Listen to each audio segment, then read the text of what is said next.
It started out as a kayaking adventure down Scott County's Elkhorn Creek, but it ended in an animal rescue. WKYT's Jordan Valines has more from two women who got a little more than they bargained for on their trip. It's a story that's new at 5:30.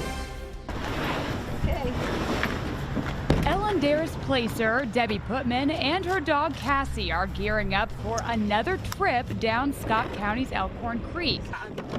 They're on an adventure known as geocaching, which is basically an electronic scavenger hunt. Sometimes what you're looking for is hidden in plain sight on the banks of a creek.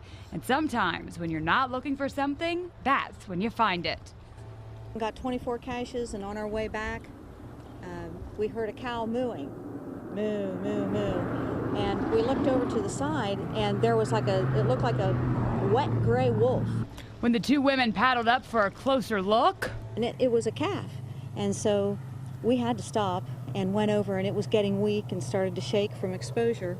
And so we tied her dog's leash around the calf to keep its nose from going into the water. Placer and Putman figured the calf had come from this nearby pasture. They believe it got separated from its mother, slipped down the embankment into the water moments after its birth.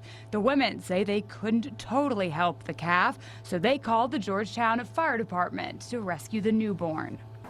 You know, we're both mothers. We felt for the mother and for the baby, and so we did what we had to do.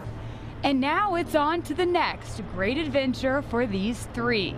Who knows what they'll find next? You know, I'm glad we came along when we did.